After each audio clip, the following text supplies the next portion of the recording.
guess what we're here to talk about today?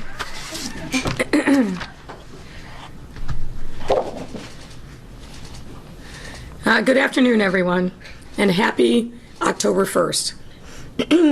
I'd like to begin by acknowledging my partner in crime, Dr. Allison Artery, the Commissioner of Public Health. And thanks to the sufficient progress we've made in the fight against COVID-19, earlier this week we announced that we begin easing some Phase 4 restrictions on our businesses, which start today. And though we still have a long way to go on our recovery journey, we're able to take these steps forward based on the science of this disease and thanks to the partnership and collaboration of our businesses and residents. And it's for that same reason that today we're also able to announce some of our exciting plans for the week of Halloween. We all know that this holiday means for our kids and adults, especially now, after so much has been taken away over this past year.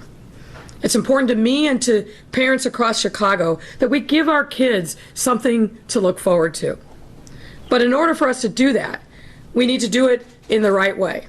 That means doing it in a way that's safe to kids' health and the health of our entire city. First things first, I want to address the thing that's on everyone's mind, and that, of course, is trick-or-treating.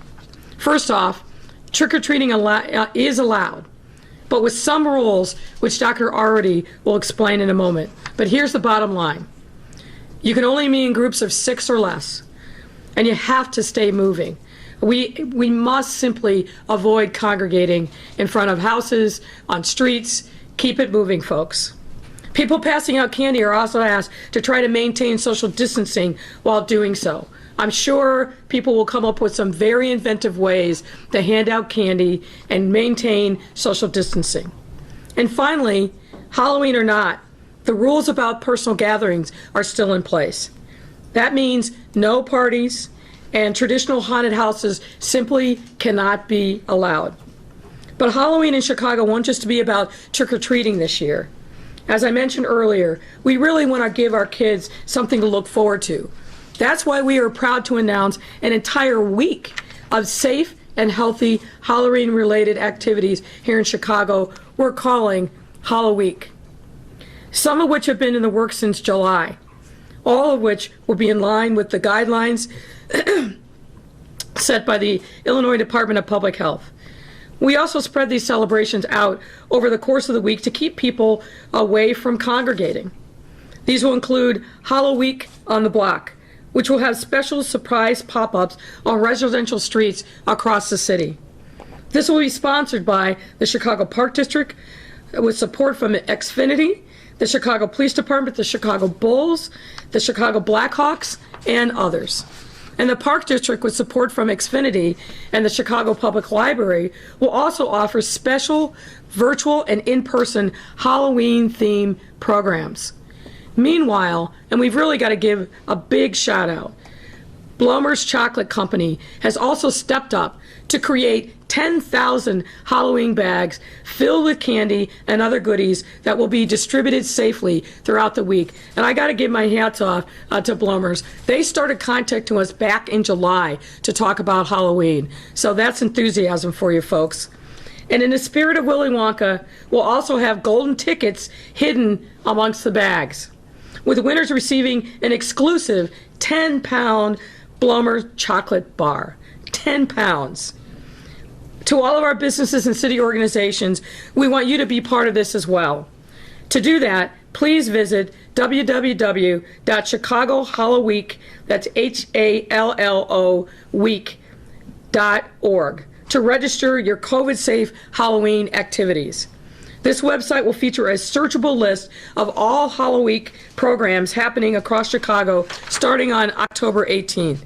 This website will also feature a Halloween toolkit, which will include safety messaging and signage so everyone can show they are participating in Halloween and following the safety guidelines. And finally, over the coming weeks, we'll be announcing more details on some of the programming we have in store for Halloween. It's going to be some fun stuff, kids. In the end, though, this is about our kids and our city finding ways to come together to have fun safely during this historic week. These next few weeks will be critical in how we navigate this crisis. Not only will the risk be higher with everyone moving indoors with the cold weather, but it will make the pressure on our businesses even greater. The good news is that Chicago has been able to have the most open economy in the nation because we've worked together to stay disciplined and helped each other out over these past 6+ months.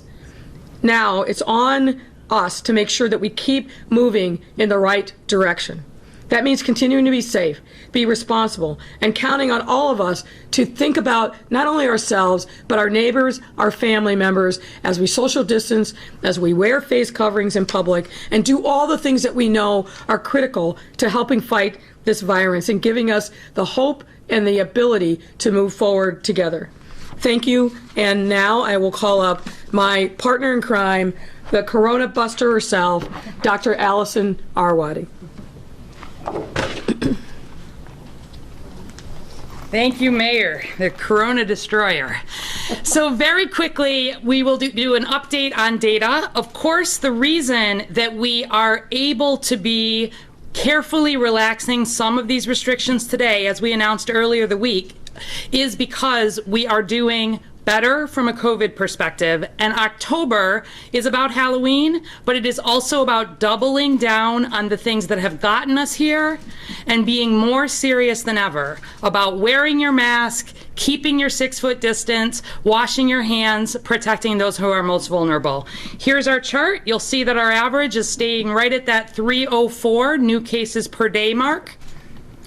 Our current test positivity continues to fall. It is at 4.3% today. Of the 11 regions in Illinois, the region that includes Urbana-Champaign has the lowest test positivity. Chicago is next. And in fact, we're the only two below a 5% test positivity. In addition, we've tested almost 1.1 million COVID tests here in Chicago, and our 7-day rolling average for tests is the highest it has ever been at 8,609 tests per average, an 8% increase from just a week ago. Here comes some Halloween rules. Guideline number 1, everyone, including candy givers, must wear a face covering. Guideline number 2, please leave the lights on and or a sign in your window to signal whether your house is participating in safe trick-or-treating. If the lights are off, if the sign is not on, that is not a house for trick-or-treating. Be clear about whether your house is participating. Guideline number 3, please maintain social distancing and have hand sanitizer available. We're going to be out, we're going to be having fun, but we want to keep COVID in mind and make this as safe as we can. Guideline number 4, stay on the move. As you heard the mayor say, less congregating means more houses. So keep it moving, small groups. And number 5, please don't reach into bowls and eat your candy only after washing your hands. Bring it home, wash your hands. We want to really be careful in all the potential ways that COVID could be spread in a time of celebration. Guideline number 6, no haunted houses. At least not traditional ones. They are truly spooky and dangerous this year, where we think about enclosed spaces and people screaming and being surprised and not keeping social distancing. There really is concern, honestly, about this pastime. And in Chicago, traditional haunted houses will not be occurring. Guideline number 7, keep your candy crew small. Trick-or-treating groups should be 6 or less. Ideally, these are folks already in your household, already in your social bubble, but keep it small and keep it moving. Guideline number 8, no house parties, large or small this year. We're honestly more worried about COVID spread among adults gathering to celebrate Halloween indoors than we are about children outdoor trick-or-treating. There have been a lot of creative solutions that we've seen, creative Halloween fun in the time of COVID, and I want to highlight two. One is that we've seen people, including around here, around Chicago, using PVC pipes to create a 6-foot distance from their house or in their lawn. The person who is giving candy can stand at the top end of the pipe, drop candy down, it goes through the PVC pipe and goes into the child's bucket at the bottom. One example of a creative way for social distancing, and really love the neighborhoods that have stepped up to think about how to do this. And secondly, we have at least a couple of local examples of a drive-in haunted alley. At a time when indoor haunted houses are just not the place to be. There's one in Lincoln Park called Replay Lincoln Park. There's another one in Elgin that have thought about how to have that haunted house experience from the safety of your car. And this one here, if you don't have a car, you can even pay extra and sit in one of theirs. So props to people who, again, who are thinking about celebrating Halloween, but doing it as safely as possible in the time of COVID. And then finally, because I had to talk a little bit about science and data, there's a study out this month that found that horror movie fans are more psychologically resilient in the time of COVID. Horror movie fans have been found to have significantly lower psychological distress during the pandemic. People who are fans of prepper genres, zombie, apocalypse, alien invasion, have been found to have lower psychological distress, and people who have watched pandemic films in the past are more likely to be pandemic prepared. So if spooky or horror movies are your thing, here's science proving that perhaps that's one way to be even more psychologically resilient in the time of COVID. I wish you all a safe Halloween. I wish you all a safe October, and I wish all of us to keep the things in mind that have gotten us this far, especially through the month of October. Happy Halloween. And now happy to take your questions. Mayor Regina Waldrop here with Channel 5.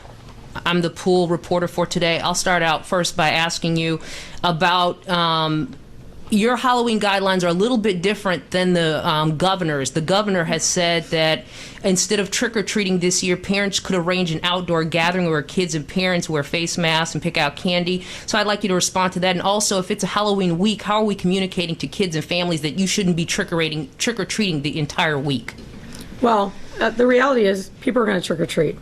So we're dealing with that reality. We're trying to spread it out over the course of the week. But the reality is Halloween is a great holiday. We all have fun with it, as you can see. But we want people to do it safely. And so putting out some very specific guidelines, dealing with the reality, I think telling people not to trick or treat isn't realistic. They're going to trick or treat. Let's just make sure that we do it in a safe and responsible way in the time of a pandemic. Next question, Mayor, is from Heather Sharon from WTTW. With the retirement of Deputy Chief Barbara West, are you concerned CPD will fall ever further behind deadlines set in the consent decree? And why have so many high-ranking officials left CPD in the recent months? Well, I don't think that we're going to miss a beat. There's a whole infrastructure built up around the consent decree, and she's just one part of it.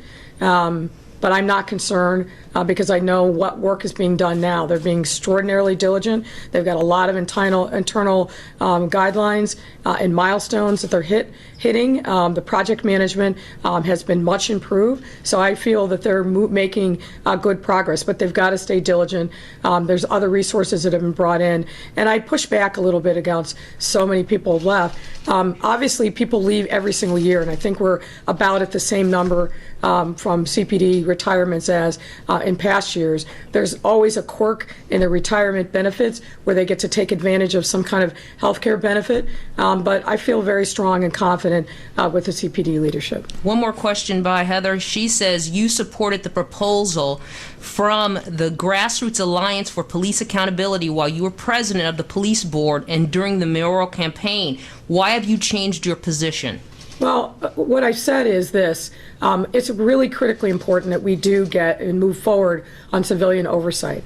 Myself personally and members of my team have worked with GAPA hand in glove for well over a year since I become mayor.